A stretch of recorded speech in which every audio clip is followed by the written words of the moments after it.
to put it in other words, by saying that he observes her and she looks at him, and she sees him. So there is a subjective shot, him looking at her, then her looking back from her position above the rock, then again the same.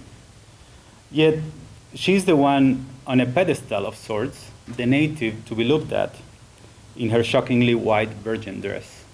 The camera choreographs, too, in the end, the position of Salvador. It leaves us on Salvador's place, looking at Marinusa running up the alley, flying away as a ghost.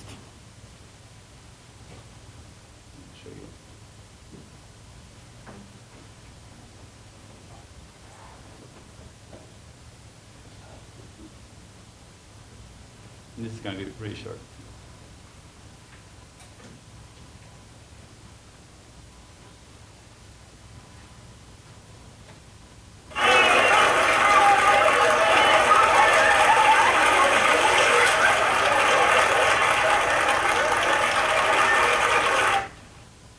That's it. Sorry. In this clip, Marinusa has been chosen as the virgin for the year in preparation for the holy time. Standing next to her is her father, who has been waiting for the holy time precisely to have an incestuous relationship with her. Salvador has taken a picture of her, and presumably he has been looking at the ceremony all this time, a tourist, a foreigner observer. So in these two clips I have shown, we see what he sees. In this early part of the movie, he's shown as an observer, a sort of intradiegetic representative of the spectator, us. As modern viewers, we even may repeat what he says at some point to her: Marinusa shouldn't be your name, you should be Rosa or Maria. Even when he's not shown observing, the camera takes on his role. It examines the town's preparations for the festivity and looks at the procession from afar as if it were a postcard. The camera operates that way, but the plot, which is my point about the tension, the plot goes in a different direction. Because the film is not about Salvador in the way that Vargas Llosa's novel was about Plituma, or about the town. This communal festivity is the setting that enables the action and not, as in Jaguar Fiesta, the driving force behind the action. The protagonist is Marinusa. She is the focal point of the narrative, and we learn about her motivations, her desires and fears, the traumatic absence of her mother, who has migrated to Lima, the envy of her sister, and the ominous presence of her father. I am suggesting with all of this that there is a tension between the gaze and the plot. Let's go now to a scene where this tension between plot and gaze explodes into a question mark.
Disculpe, no quería.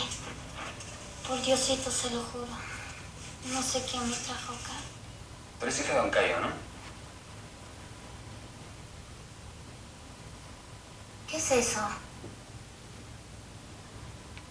¿Tienes la llave?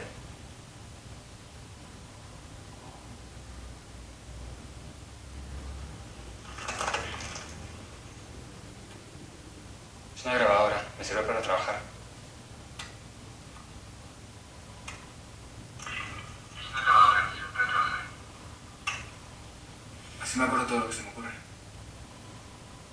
Así me acuerdo todo lo que se me ocurre. ¿Cuántos años tienes? Madeinusa, ¿no? ¿Eres de Lima?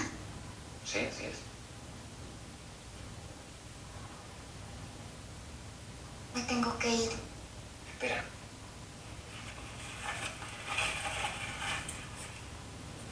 Mira.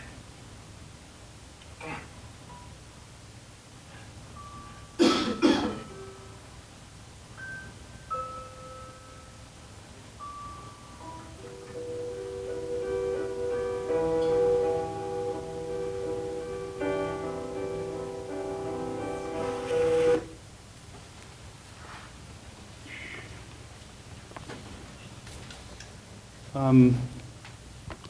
As in the early sequence we saw, here the camera is fascinated with Madeinusa, since she walks out of her house until the close-up of her eyes looking in at the foreigner who's been imprisoned by Madeinusa's father, who's the mayor of the town.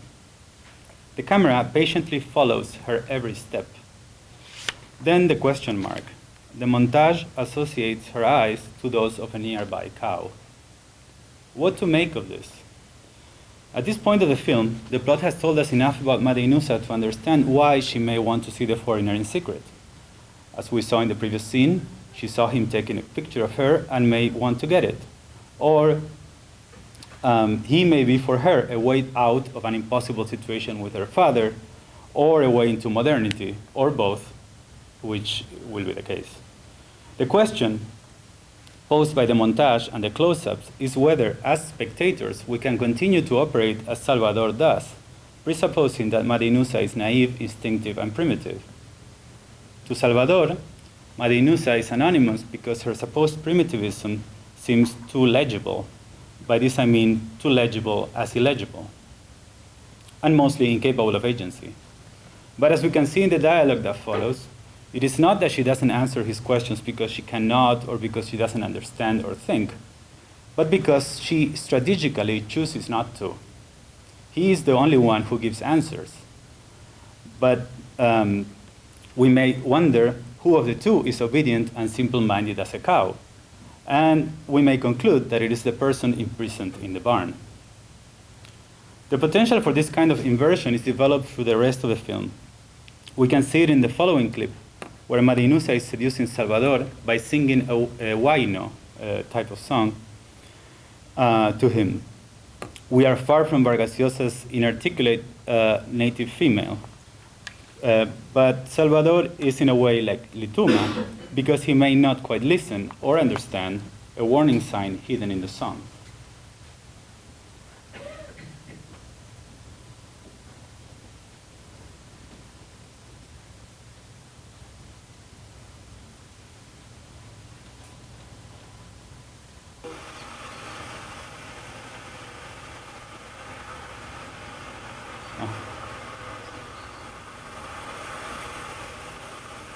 Si quieres irte, yo te puedo enseñar. ¿De verdad?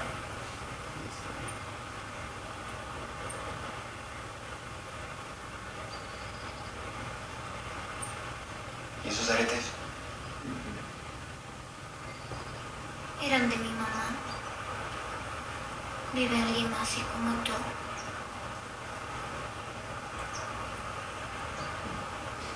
Mira. ¿Por qué me miras así?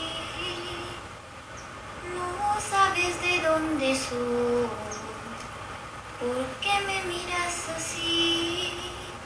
No sabes de dónde soy. Yo soy una provinciana, manaya y cuna de corazón. Yo soy una provinciana, manaya y cuna de corazón. Cuando te canto yo así, mírame, mírate cómo estás. Perdido en el horizonte, perdido con tu mirar. Perdido en el horizonte, perdido con tu mirar. Dime ya pues por favor, ¿por qué me miras así? Kaina tanyuhata kispaiha, sunghui kitam suas haiki. Kaina tanyuhata kispaiha, sunghui kitam apakusa, sunghui kitam suas haiki. Sunghui kitam apakusa, sunghui kitam suas haiki. Sunghui kitam apakusa.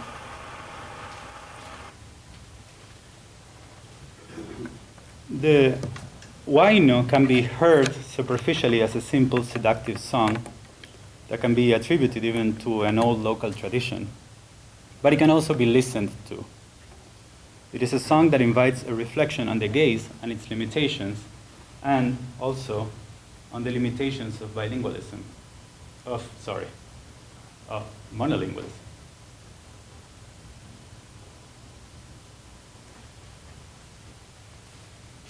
Why do you look at me? You don't know where I'm from.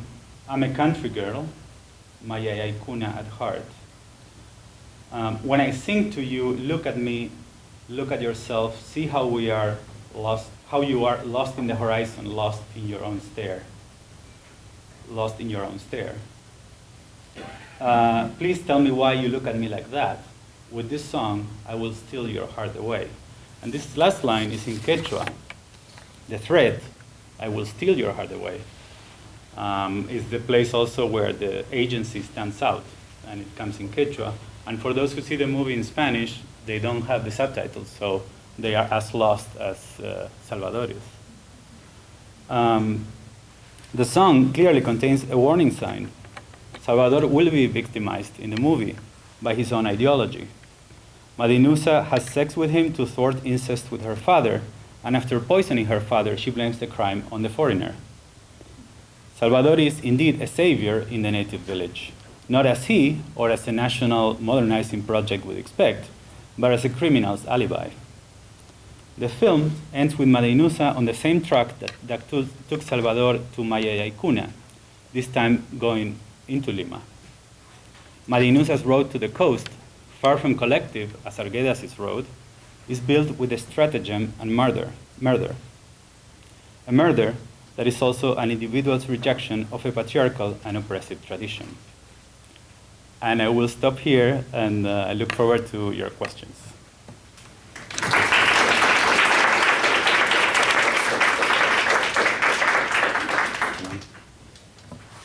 Yes?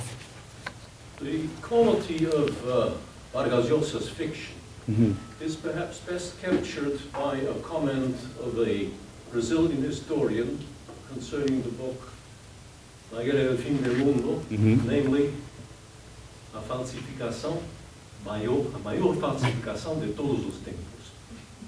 Yeah. Well, it's interesting that you mentioned that book because one of Vargas Llosa's point in the Informe of Uchucaray is the misunderstanding. And in that novel, he fashions the conflict as a misunderstanding, the impossibility to communicate, right? Which we see in his other work. That's my claim. So yeah, totally. Yeah, it's surprising that they gave him a Nobel Prize. Well, yeah, that's another discussion. Yeah, definitely. But well, it's Scandinavia, you know. Yeah. I followed your point very well about the anonymity in Yawakista, but I'm wondering if in a novel like Ríos Profundos we have that same collectivity, because there everything is seen through the lens of one adolescent. Yes. Yes, Ernesto. Although, well, in that case, I think the form of the novel as a Bildungsroman, it's Ernesto growing into being someone who somehow manages to handle modernity and tradition. It's not in dialogue with indigenism. I wanted to stress how Arguedas works with indigenism and changes the role of the hero to represent the native communal culture. So yes, this applies to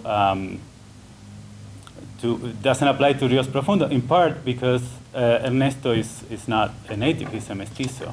So, but yes. Yeah. Can you talk a little bit more about the room, the road? Well, in fact, this whole talk would have been about roads, because you see the typical road going from the metropolis into the outside, into like the colonizing project of entering into the unknown or the under-civilized. But what's interesting, I mean, this is Vargas Llosa, and this is the usual understanding of roads. But what Arguedas writes a lot about this road that was built by the Indians themselves into the coast. So as to say, roads have a direction. Okay, roads are two-way roads, but their motivation is doesn't necessarily come from the center to the outside. So that's what I would say about roads. But definitely, the road is everywhere in all of these fictions. Definitely, yeah. Just a question about the movie. Are you sure Salvador was monolingual? Because I wasn't sure if I understood in the movie. I thought he spoke some Quechua, or maybe I misunderstood. He doesn't speak Quechua. He's a very bland character. We don't really know much about him, but he's definitely not mysterious. He's more bland than mysterious. And I would also say that they cast the character very well, because he's not a very good actor, in my estimation. But so he doesn't speak Quechua. I mean, to answer your question, but even if he did, he didn't listen to her, because this song is sort of a warning sign of what is to come. Hey, I have a question about your theoretical articulation of anonymity in relation to novelas that you've done. Because one is textual and the other is visual and specific filming. So it seems to me that we have a discursive structure, but also a visual component. And the discursive structure is the relationship between the text. The text is supposed to be signed, so there's this almost identity between text and name. But then without a name, there's like, where's the origin? Where's this origin and identification between person and text? But then we get a lot coming in with the gaze and more visual prose. So how are you negotiating? How are you negotiating the tension between a textual anonymity and this visual, spectacle-oriented, or even spectacular filmic anonymity? Because it seems to me that they're different and very complicated in some ways. Yes. Yes. This is. I mean, in Madeinusa, I'm saying. I don't know if you noticed that I say Madeinusa is anonymous to him. So the name doesn't necessarily carry, the lack of name doesn't carry anonymity, or the name doesn't mean that the person is not anonymous. I'm understanding anonymity in a different way. So as to the distance between, or the different articulations of anonymity in the textual and the visual, yes, I think the film allows for this division between plot and camera gaze, which you wouldn't be able to have in a fiction, I think. And that may be one of the tools that allow Claudia Llosa to operate the machinery of anonymization of the other two authors and question it. So that would be my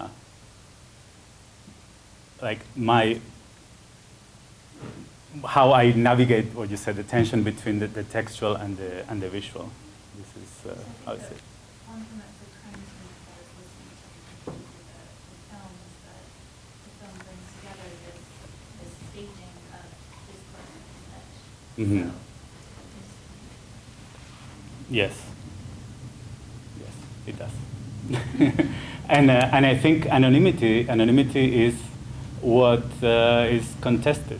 That's what's to be determined. And the fact that we get the effect of the montage, we're shown this eye, and that poses a question to the viewer, which you wouldn't have in a fiction. I don't see how it would happen in a fiction, in literature. Yeah. When I first saw the movie, and you now made me remember it, my first impression was to connect it with Rigoberta Menchu's case. Mm-hmm. Because what the movie reveals at the end is that the Indian is a manipulator. She manipulated Salvador to trap him. Yeah. And in a way, that's what the cultural construction of Rigoberta Menchú was after the story was revealed about the process of Casa de las Americas, as well as Stoll's book, what Stoll's book brought later on in terms of how she constructed her family and national history and tragedy. Right. Do you have anything, do you see that in any way, the connection? Yes, one of the things that in my thinking about anonymity was how there is no testimonial literature in Peru to speak of, whereas what you say is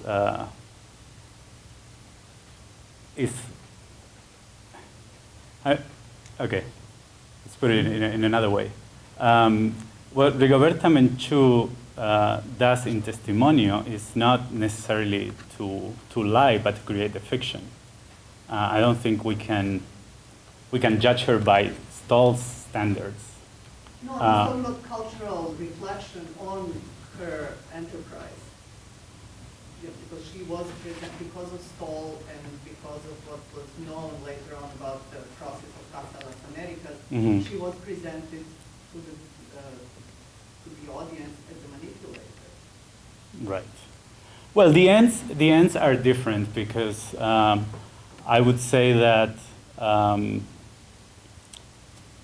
the principle of testimonio is to denounce a particular and to gather, and there we have another possible way of understanding anonymity, which that's why I think it's a very rich term. Rigoberta Menchú is the channel for all the anonymous people who haven't spoken, and she's a representative for them. But her role is to denounce what happened to her community. And I think the role in these fictions that I've been talking about is different because the Western modernizer there in this has the good master complex, which you don't see in Rigoberta. So I think. What about Elizabeth Burgos says? Elizabeth Burgos as a potential, being manipulated by, yes. It definitely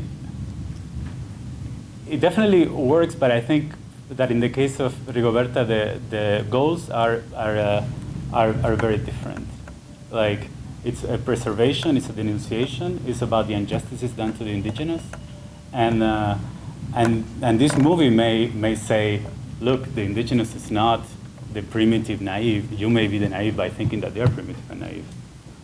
So in that sense, yes, it works with what you're saying, but only that respect, I say. Yeah.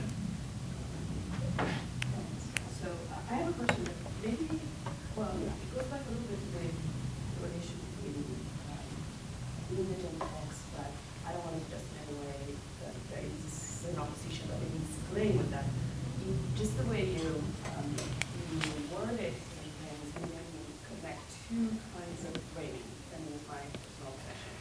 But you have, on the one hand, Salvador taking a picture of Marinusa, in a certain way, framing her, and giving her the picture, yet he doesn't know her any better. He doesn't have any way of getting from that to a sort of assigning an identity or knowing any, we know in the end that he doesn't understand her, he doesn't know who she is.